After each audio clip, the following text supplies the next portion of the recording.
이혼을 하고 싶지 않으면요, 노력을 하셔야죠. 결혼을 신중하게 하던 이혼을 신속하게 하던 둘 중에 하나는 하자. 지금 당장 행복해지십시오.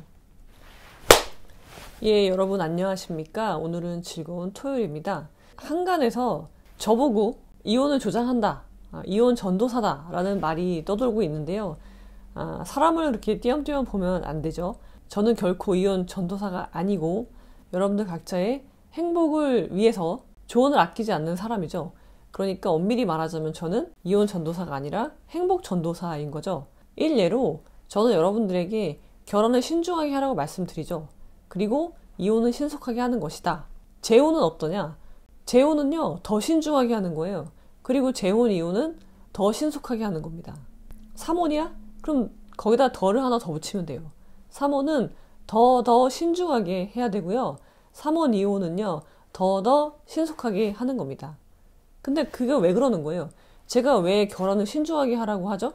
여러분들의 행복한 결혼 생활을 위해서예요. 그리고 이혼을 왜 신속하게 하라고 하나요? 여러분들의 행복을 위해서.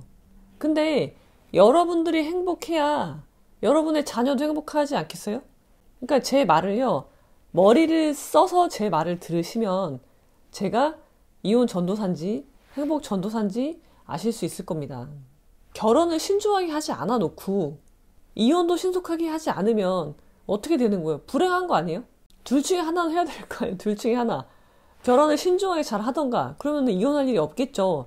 결혼을 신중하게 잘 한다는 건 서로 간에 문제 해결 능력이 있는지를 확인하고 결혼을 하는 거니까 잘 살겠죠, 행복하게. 근데 결혼을 신중하게 못했다는 거는 두 사람이 결혼 생활에서 여러 가지 문제점에 봉착하는데 그것이 잘 해결되지 않고 있을 가능성이 매우 높고요. 그렇다면 갈등의 단계를 거쳐서 갈등도가 10에 달했어. 근데도 문제가 해결되지 않으면 그때 해결책은 이혼이다 라고 말씀을 드리고 있는 거잖아요. 그러니까 이 중간 과정을 다 빼고 신속하게 이혼해라, 해결책은 이혼이다, 그런 말만 듣고 저를 이혼 전도사다, 이혼을 조장한다 라고 하시면 매우 곤란한 거죠. 그래서 아마 대화가 안 될 거예요, 배우자하고.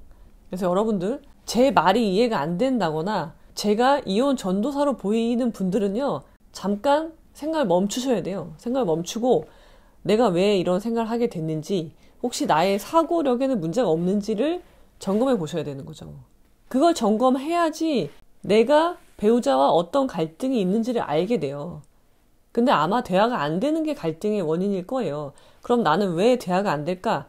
내가 혹시 배우자의 말을 잘 이해하지 못하는 것은 아닐까? 배우자는 A라고 이야기하고 있는데 나는 그거를 B라고 보고 B에 대한 이야기를 하고 있지는 않은지, 그 점을 잘 돌이켜 보셔야 됩니다. 여러분, 제가 아직도 이혼 전도사로 보이신다면 매우 위험한 상황이에요. 지금 배우자와 대화가 잘 안 될 수 있는 상황인 거죠. 자가 점검을 이렇게 해보시고 제 영상을 다시 한번 꼼꼼히 들어보시고 어떤 말 하는지, 저 사람이 결론만 듣지 말고요, 과정을 들으셔야 돼요. 과정이 이해가 안 되면 반복해서 들으시면서 상대방을 평가하셔야 됩니다. 그래야지 여러분들이 결혼을 신중하게 못했어도 행복한 결혼 생활을 할 수가 있어요. 이혼을 하고 싶지 않으면요, 노력을 하셔야죠. 그냥 참는 건 노력이 아니에요. 아니면 상대방한테 참기를 바라고 강요하고, 그렇다면은 그거는 상대방을 불행하게 만드는 일이잖아요. 그런 일을 하면 안 되겠죠, 사람이라면. 여러분, 우리가 결혼을 하고 이혼을 하는 이유는요, 다 내가 행복하기 위해서 하는 거예요. 그리고 내가 행복해야지 내 주변에 있는 사람이 행복한 거예요. 내가 불행한데 내 자식은 행복하다, 나의 불행으로 내 자식이 행복하다, 그거 매우 큰 문제가 있는 겁니다. 그거는 인간성 상실이죠. 내가 누군가의 행복을 위해서 도구가 되어서는 안 돼요. 그건 희생이 아닙니다. 그러면은 그 아이는요, 항상 누군가의 희생이 있어야지만 행복해요. 그래, 내가 부모야, 내가 기꺼이 아이를 위해서 희생한다 쳐요. 그것도 사실 불가능한 일이지만 그렇다 쳐. 그러면 이 아이가 나중에 컸을 때 이제는 누가 그 아이를 위해서 희생해야 되나요? 장래의 며느리인가요? 장래의 사이인가요?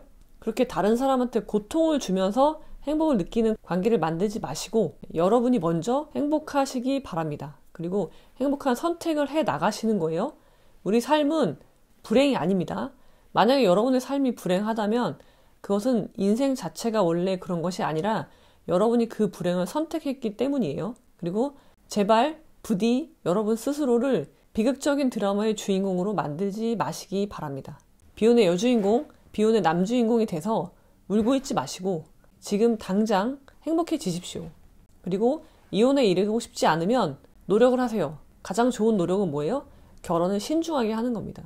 결혼을 아무렇게나 막 해놓고 갈등이 해결되지 않는 상황에 봉착해 그런 상황에서조차 이혼을 하지 않으려고 하면 여러분의 인생은 불행해지는 거죠. 자, 그래서 다시 한번 강조드리고 싶은 것은 결혼을 신중하게 하던 이혼을 신속하게 하던 둘 중에 하나는 하자. 근데 더 중요한 건 뭐다? 결혼을 신중하게 하는 것이다. 그리고 결혼을 신중하게 하는 것은 무엇이다? 내가 어떤 사람인지 알고 상대방이 어떤 사람인지 아는 것. 그리고 갈등이 없는 건 있을 수 없어요. 우리는 안 싸워요. 그거 여러분 굉장히 큰 문제가 있는 거예요. 한쪽이 분명히 참고 있다는 이야기예요. 그래서 좋은 부부는요, 좋은 관계는요, 문제 해결 능력이 있는 거예요. 두 사람 사이에. 그 점을 반드시 체크하시고 결혼하시기 바랍니다. 그것이 바로 신중하게 결혼하는 방법입니다. 그러니까 단 한순간도 정신줄을 놓지 마시고 언제나 깊이 생각하고 선택하시기 바랍니다. 결혼 정년기가 돼서 쟤보다 더 좋은 사람은 만나지 못할 것 같아서 애를 낳아야 되니까 아니면 임신을 했으니까 부모님이 곧 퇴임을 앞두고 있으니까 그런 말도 안 되는 이유로 결혼하시면 안 됩니다. 그리고 한 가지 더 당부드리고 싶은 말씀은 조언을 구할 사람한테 구하자. 자, 그럼 오늘도 여러분들의 행복한 삶을 기원 드리면서 이상 아는 변호사가 전해드렸습니다. 오늘은 여기까지.